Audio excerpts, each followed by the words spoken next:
Hi SM വ്ളോഗ്സിൻ്റെ പുതിയൊരു വീഡിയോയിലേക്ക് എല്ലാവർക്കും സ്വാഗതം. അപ്പോൾ എൻ്റെ വീഡിയോ ആദ്യമായിട്ടാണ് കാണുന്നതെങ്കിൽ നിങ്ങളൊന്ന് സബ്സ്ക്രൈബ് ചെയ്യുക, ലൈക്ക് ചെയ്യുക, എന്തെങ്കിലും അഭിപ്രായം ഉണ്ടെങ്കിൽ നിങ്ങൾ കമൻറ്റ് ചെയ്യുക.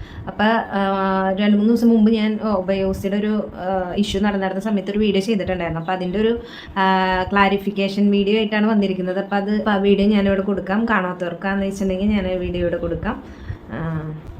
BJP നേതാവുമായ കൃഷ്ണകുമാറിന്റെ മകൾ ദിയ കൃഷ്ണയുടെ കടയിൽ ജീവനക്കാർ സാമ്പത്തിക തിരിമറി നടത്തിയെന്ന് ഉറപ്പിച്ചു പോലീസ്. കടയിലെ 3 ജീവനക്കാരുടെ അക്കൗണ്ടിലായി ഒരു വർഷത്തിനിടെ 63 ലക്ഷം രൂപ എത്തിയതായി കണ്ടെത്തി.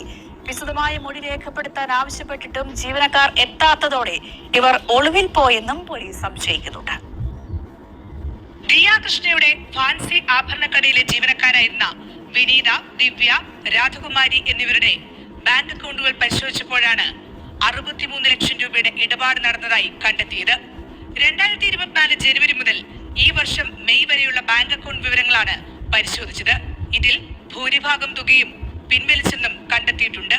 കടയിലെ ആഭരണങ്ങൾ വിറ്റുകിട്ടിയ പണം ഇവർ കൈക്കലാക്കിയെന്ന കൃഷ്ണകുമാറിന്റെയും മകൾ ദിയ കൃഷ്ണന്റെയും പരാതി ശരിയെന്ന നിഗമനത്തിലേക്കാണ് പോലീസ് നീങ്ങുന്നത്.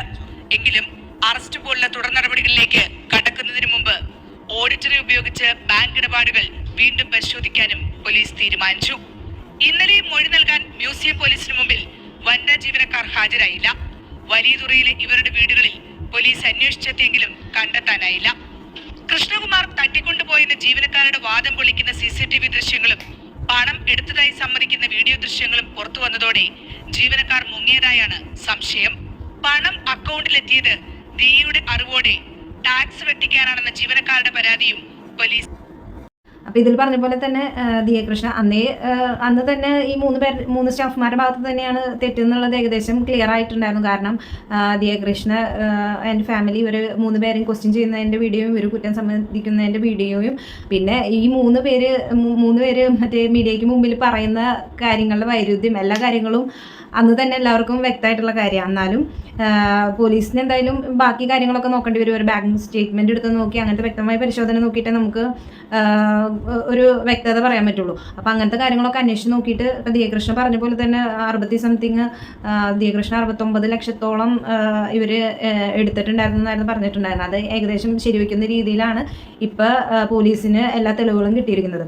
അപ്പോൾ ഈ 3 സ്റ്റാഫ്മാരും ഇപ്പം നിലവിൽ അവരുടെ വീടുകളിലൊന്നും ഇല്ല, ഇപ്പം മുങ്ങിയതായിട്ടാണ് അറിഞ്ഞിരിക്കുന്നത്.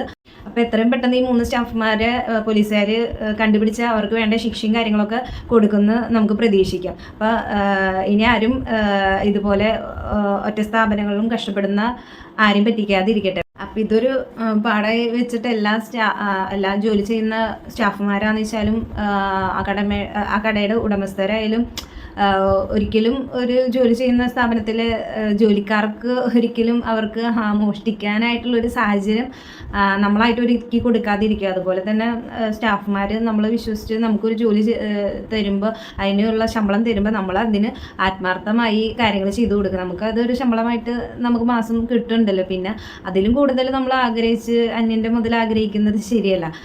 അങ്ങനെ എന്തെങ്കിലും നമുക്ക് ആഗ്രഹം ഉണ്ടെങ്കിൽ നമ്മൾ സ്വന്തമായിട്ട് കഷ്ടപ്പെട്ട് അധ്വാനിച്ച് ജീവിച്ച് നേടിയെടുക്കുക. അപ്പം ഈ കാര്യത്തിനൊരു ഏകദേശം ഒരു വ്യക്തത വന്നിരിക്കുന്നു. ഇനിയിപ്പോൾ അവരെ പോലീസ് അറസ്റ്റ് ചെയ്യും, അവരിപ്പോൾ ഒളിവിലാണ്, അറസ്റ്റ് ചെയ്യും. എന്നിട്ട് ബാക്കി എന്താണെന്ന് വെച്ചിട്ടുണ്ടെങ്കിൽ തുടർ നടപടികളെല്ലാം എടുക്കും. അപ്പോൾ ഈ വീഡിയോ ഞാൻ മുമ്പ് ചെയ്തിട്ടുണ്ടായിരുന്നു. അപ്പോൾ അതിന് ഏകദേശം ഒരു വ്യക്തത വന്ന കാരണം നിങ്ങളുടെ മുമ്പിലേക്ക് എത്തിച്ചതാണ്. അപ്പം അടുത്തൊരു വീഡിയോ ആയിട്ട് വരാം. Tata, bye bye.